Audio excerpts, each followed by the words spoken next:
So grateful to you for everything you've done for Washington, for the trade community. Just a couple quick commercials for WITA. We have a couple big upcoming events. Actually, our moderator today, Grant Aldonas, will be joining us again on Thursday when we look at the future of the World Trade Organization, what's coming next, as well as Terry Stewart. Thank you for reminding me. He's sitting right there in the front row. Ambassador Groser, I'm sure, will have some thoughts on that from his time there. We'll be looking at U.S.-EU trade the week after on the 15th, and on the 16th we have the Honorable David Davis and other pro-Brexiteers from Britain who are coming in to talk about why and how they could see a Brexit deal being concluded. Hopefully what they see is a positive way for the United Kingdom. Big one also flag for people, we have a conference coming up in January, our first ever Washington International Trade Conference on January 29th. That'll be at the Reagan Building, an all-day affair with plenaries and breakout sessions, and closing with a famous WITA reception to end the day. So that's January 29th. There's information about that. Big thank you to the Business Roundtable for hosting us, and we hope everybody who's in the room right now will step out of this discussion after it's done and join us for drinks. Thanks to the embassy for bringing wine to the occasion, and to the BRT for hosting us. Special shout out to our friend Paul Delaney, who WITA board member and newest member of the Business Roundtable staff. Congratulations, Paul, on that new gig. With that, I'm going to turn it over to Grant and the ambassador. That's on. So, I mean, for me, this is just a huge privilege. I had heard of Tim long before I met him. Because of the role that he played in the WTO and the GATT before it, during the Uruguay round when I was off with Bob Lighthizer negotiating bilateral steel agreements rather than concentrating on trade liberalization. And one of the interesting things about that, I think, is that you've seen it go through so many changes. So I don't know if I need to go through much of Tim's past. You probably know about it, but he, of course, comes from a very stage-oriented family, born in Perth, Scotland, made his way to New Zealand. I think his parents followed him in 1958, but a stage family. And so Tim was a child actor at the age of 8, and I was like the kid, and he decided to make the world his stage rather than being confined to something like the old vic, which he did, ably. And more recently, of course, he went from being the chief ag negotiator for New Zealand in the Uruguay round to the chief negotiator, and then later came back after his turn as New Zealand's ambassador to Indonesia, as ambassador to the WTO, and then finally as trade minister, and also with a portfolio for climate change at a really, really critical juncture. We've been fortunate and blessed for the last 3 years to have him here in the United States as New Zealand's ambassador, which has been wonderful in and of itself. So Tim, I don't know if you want to offer a couple of introductory remarks, and we'll go from there.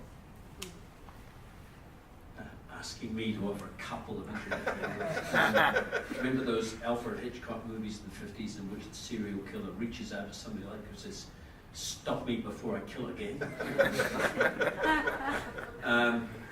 First of all, I want to make it clear that I'm leaving this post on Thursday. It would be much simpler to have this nice little event on Friday.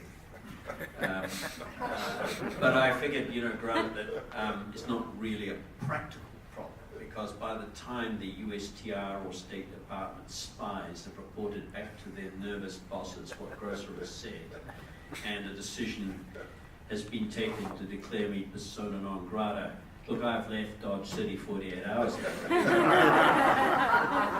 And, I suppose you could rustle up a posse to come after me, but I'm going from here, after very few days in New Zealand, to the Badlands of Indonesia to bring my Indonesian back up to where it was in a 6-week course. And I'll be surrounded there by a mixture of peasants and well-tanned American divorcees who will be doing their Julia Roberts impersonation, riding through the rice fields, rediscovering simple life at $500 a night ashrams. I don't think your father's going to be able to get me out alive, so I'll try and retain some diplomatic limits in this, but it's a great privilege to be here, and I want to I'm not going to start. There's so many faces of people that I've known for so long and worked so well with. And if I do, from time to time, criticize certain aspects of US policy, the people in this room who work with me know that I've operated and practiced an extension of the US negotiating teams over the years. I'm a real, and I mean this, a real pro-American. So if my attitudes sound disturbingly close to centrist, traditional Republican views, I'm not an anti-American, okay? So, where do you want to start? Let's just start, just in case people don't know, with what's going on in the TPP sense, because I think this is really strategically important. So, I had my successor as Trade Minister, David Parker, come through. We had good talks with Bob Lighthizer and various other members of the administration. So I think they've got a good sense of where they are. I don't think they care too much about it, but we sure as hell care about it. So TPP without 11, I won't get into the delicate issues about how big the differences are, because that's a domestic political issue of some sensitivity in New Zealand. But the big change is, of course, the United States not part of it. I have to say I am both astonished and delighted at the same time at the Japanese showing the leadership they have shown. And when I go back to, I remember once being in Sharm el-Sheikh at an informal WTO minister meeting, and I was chairing at that stage, I think, the agriculture negotiations, not the rules group. And we had, I think, 3 Japanese ministers speaking for Japan. And Robert just understandably lost it completely because he couldn't negotiate with Japan. So I think Japan has made enormous strides in the last 10 years, and I give them I give Prime Minister Abe enormous credit for what he's done. And I think the agreement covers around 12 to 14% of world GDP. Barring an asteroid attack, it's going to come into effect within weeks. So the Australian Senate passed it, and the Australians ratified it a few days ago. We need one more. That's all in the mix. So it's going to happen. Though if an asteroid attack comes, don't say I didn't warn you. So I think that after a period of consolidation, since there is keen interest from, it was an open secret from a number of governments, we will attract more and more critical mass. I'm not going to get into the dangerous business here, since I still have to observe some restraints, of speculating on what will happen now to the US-Japan negotiation, now that Prime Minister Abe, frankly, has finally taken the hand off the key and opened the door to that. So, I don't know what will happen, but CPTPP, the politically correct title of TPP without the United States, is going ahead. At the same time, Japan-EU is going ahead. Again, I think a sign of the Japanese finally showing leadership commensurate with their economic importance. So what does that mean? Well, it's not as if the problems in this country with globalization don't exist in these other countries. I want to tell you an anecdote that's forever in my mind, and the difference between sheltering behind the position of a non-elected official and then becoming, as I did, an elected official, and having to go into town hall type environments and meet the reality of real people who are not, like all the people in this room, steeped in the language that we speak. So this woman gets up at Hamilton's a sort of medium-sized city. It's about 300,000 or 400,000 people. And I'm trying to sell TPP as the Minister of Trade. And 90% of the room is hostile to TPP negotiation, and to me, deeply hostile to me personally. And, you know, human being, I've got no bodyguard, it's not pleasant. She gets up, she says, "You are going to go down as the man who murdered me." I said, "What?" And so her line was, she got subsidized pharmaceuticals the Americans that you guys, they're going to price this out of reach and I'm going to die and you will be responsible for this. So it's not as if these problems are unique to the United States. They do exist. But I think the bigger takeaway is that putting the special position of the US over here, the rest of the developed world is still going out hunting for trade and investment integration agreements. So it is, ladies and gentlemen, just a little bit too soon to declare the end of globalization. Tim, I have to agree with you that Japan, I recall giving a speech at the Japanese government's request in front of a group of business executives in Osaka, trying to preach the idea that maybe Japan should actually start engaging in free trade negotiations. And when the word rice came out of my mouth, an earthquake hit. I mean, literally the building started to sway. And that, oh, they take it seriously here. So yeah, it's really interesting to see what Avi's done and how far they've come. Given where you were headed with that, Tim, I want to skip ahead to what I was thinking as questions. You know, and one of the things that we have to reflect on is that the ties that bind, that helped in terms of the GATT and the WTO, the unity among the main participants in the midst of the Cold War and the post-World War II effort, was part and parcel of making progress in the institution building, and the WTO is one of the real pillars of global economic governance. That's frayed. Not surprisingly, we're over, what now, 20-odd years from the end of the Cold War, going on 30.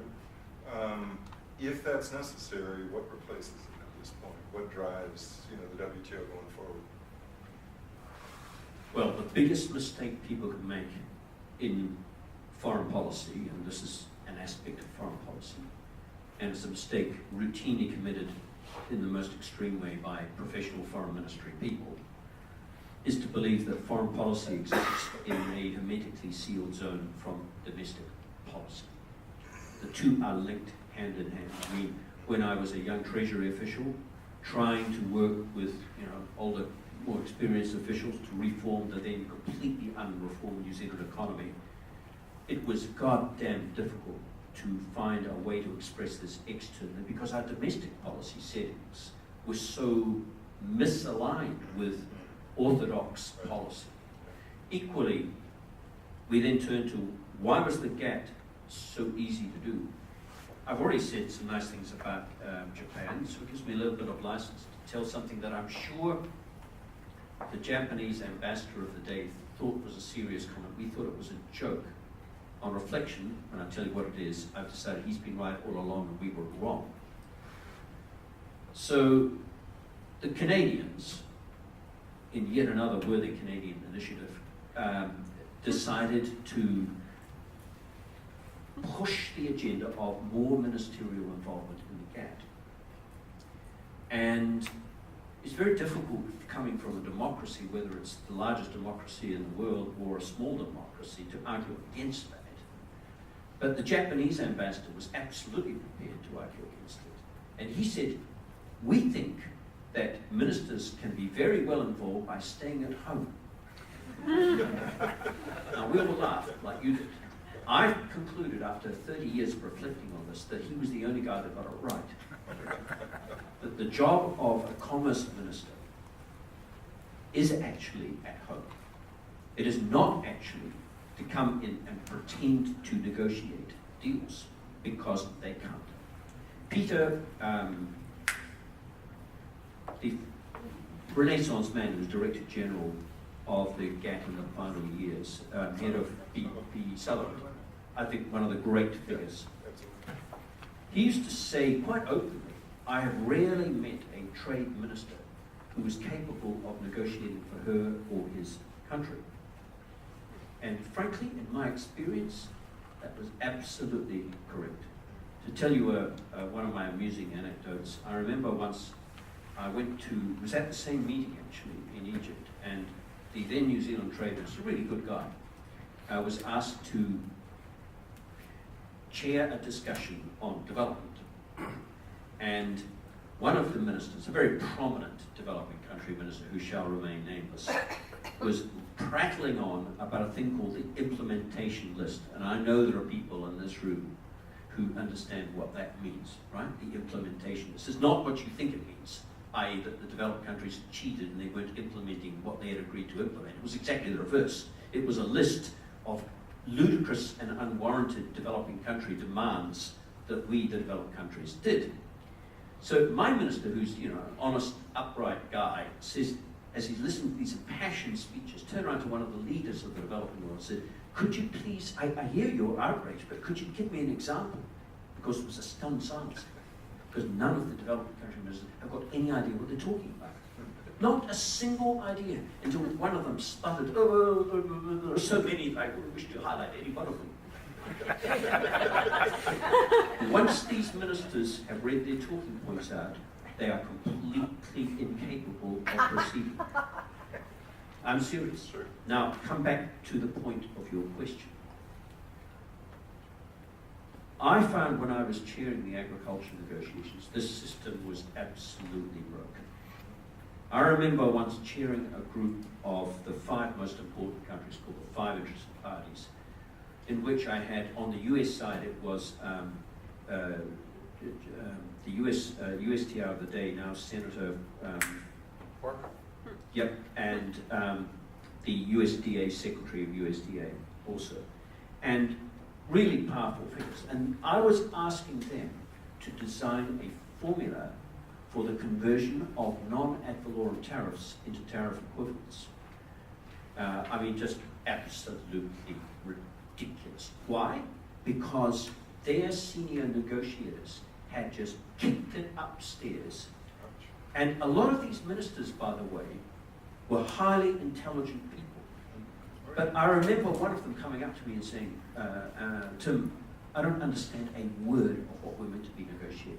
And I said, of course not, because you need about 50 hours of study to get your head around IDP data and contract data to understand this. It's not like they were, like the officials are clever and the politicians are stupid. It just, you can't come to an informed view like this because of the total failure of officials to take some responsibility. So I think the Japanese minister was 100% right. Now, why did it work in the past with Torquay, Dillon, and the other rounds? Because there was unity amongst a small group of developed countries on what the game was. They had, I would argue, against my own country's interests, wisely decided to leave agriculture out, right? Because there was no domestic consensus given what had happened to Europe and starvation after the war and to Japan. They didn't even know about services, and we didn't know about services until, Fekete came and told us in 1986. So they had a limited agenda of reciprocal tariff negotiations. And they could do it without ministers involved for the precise reason that they knew there was a domestic consensus in place. I think the problem has been that as we've extended the boundary of trade negotiations into services, agriculture, and most of all into development, there is no domestic consensus. And I always think that the criticism that the reason that the WTO doesn't work is because we've got 160, whatever it is facile. Because at the end of the GATT round, and I know there are people in this room who were with me in that process, there were 85 members. It was just the same problem, herding cats. But once you got the major players, in that case it was largely developed countries, once the EU and the US in particular had reached a consensus, let's do this, let's do it now, let's do it on the basis of these texts, then the rest of the system actually can be folded into it. Now, I've had one success in that under the WTO when I was chairing agriculture. I was told that, before I actually pulled that deal in July together, I was told that of the 23 chief negotiators in town, only 3 thought I could do it. But once I got the US, China, India, and the rest, right, all the others all folded into the consensus. So I do not believe it is accurate to say the problem is too many members. The problem is there is no consensus in the countries about what we're trying to achieve. And as we broaden out the scope, that becomes more and more difficult. Let me challenge it just a little bit, Tim, because I think in the U.S. what there was that classic thing about the logic of benefit action where we did have an export constituency that would support those data changes. The more we get into being more prescriptive about the rules, moving away from liberalization, it's pretty easy to calculate, and frankly, the more that our companies are global, it's more difficult to develop that consensus. And it does make me wonder whether we go back in the direction of saying, let's remember this is really supposed to be about non-discrimination. Let's reinforce those principles. Or do we try and push further? You can see that the folks on the digital side want to push further. They want more prescriptive rules, whether it's on data, whether it's privacy, a variety of other things. Issues on which we certainly have no consensus in our society. But is that the two competing directions to sort of double down on the core principles and say that's what this is about, we don't need to be more prescriptive, or do we need to move in the direction of those rules? I'm not sure I have a clear, decided view on that. But when I look at TPP, the answer within TPP when we still had the US leading the whole process was, we're going for rules. Yeah, right. And it's no secret we're disappointed that the president made the decision he did. We understand the politics behind it. We've gone on with it without the president and the United States. But the rules really, they are a big step forward. For example, one of the problems is special and differentiated treatment. Yeah. And there's no special and differentiated treatment in TPP. Everybody gets the same place. We've dealt with flexibilities through courts. Basically, when you do a standard rule, you then have to worry about flexibilities to accommodate that. Otherwise, you're never going to get a consensus around it. There are always going to be policies that somebody's got in place that don't quite conform with the rules. So, but the right approach is to do the prohibition with exceptions approach. To do what we did in TPP, with the US being the chief power behind that negotiation, was to draw up lists of NCMs, non-conforming measures, and then a timetable where possible to, and at the end of the day, there are certain little NCMs that New Zealand's got. Nobody gives a damn about. But you've got to have a clean rule that applies to everybody. Now, if you go back to the 1979 Enabling Clause, which is the foundation of special and differentiated treatment, first of all, you've got to focus on the year, 1979. I have this figure from a brilliant study that Peterson Institute did about 5 years ago called the era of hyperglobalization, where 1980 is a rough break point in global economic development. From more accurately about 1990, around 75, 76 countries started to accelerate their market-based, exchange rate-based per capita income in excess of the United States. And from a certain perspective, a fabulous thing, right? But it was time for them to step up to the mark.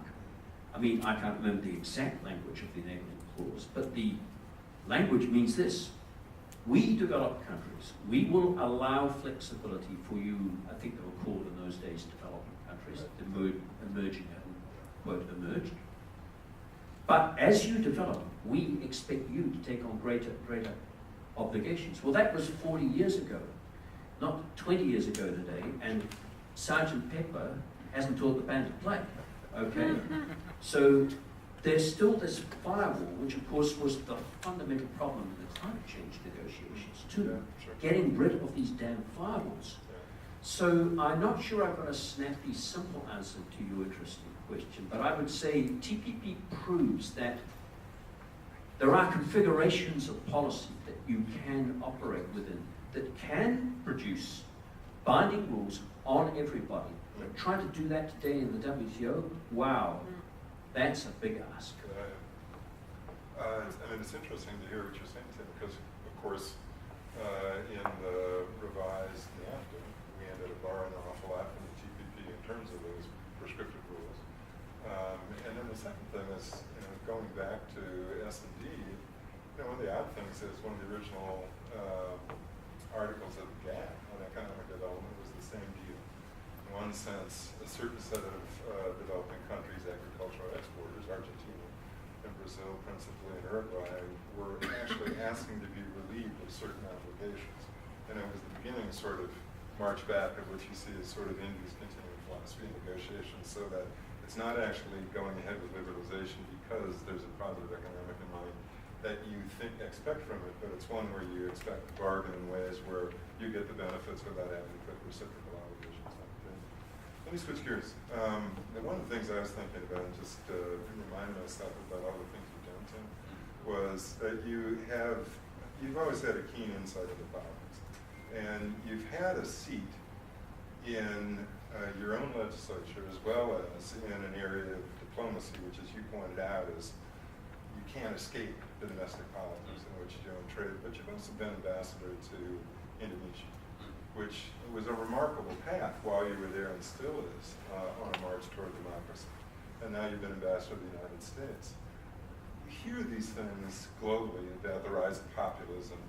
Do you see this as a single sort of shift, or is everything idiosyncratic in its own context? With Brazil, for example, you have an election of the former colonel, and you look at that and people naturally think, well, that Brexit, Donald Trump, all that is of a piece. When you think about it from the point of view of having lived and worked and had to study three different democracies, do you think that really has resonance? And if it does, then what should we be concerned about? If it doesn't, how should we take advantage of that to continue to move ahead? Well, I think there's a high degree of commonality in the problems facing all developed countries, and we need to develop our own narratives to deal with that. If I reflect carefully on your question through the prism of my long involvement with Indonesia, I'd say that that is not a powerful influence in Indonesia. So, for the folk who are not familiar, this is the fourth largest country in the world by population, 250 million people. It's been growing at a CAGR of around 6% ever since Suharto came to power, and that hasn't really slowed down with the development of democratic regime. The debates on Indonesia are still fundamentally the old debates around, shall we, the Sri Mulyanis of this world, the globalists, what they used to call the Berkeley Mafia, continue to push, as I hope they do, Indonesia into a market-oriented, more open economic, more open political markets. It's the old agenda, and I don't think that's shifted enough. I just want to say, central to the decision that I took with Mike Froman to pursue Indonesia on this case that we've done a complete slam dunk on, was not just the commercial interests that we had. I think we lost, 150 mil or something like that a year on agricultural exports to this country. But actually was the bigger strategic issue of, it is time for you. You're the fourth largest country in the world. Your per capita income at market exchange rates, I think, is around $4,000 to $5,000. You're a low middle income country. Our system here inside our democracies cannot withstand this one-way ride anymore.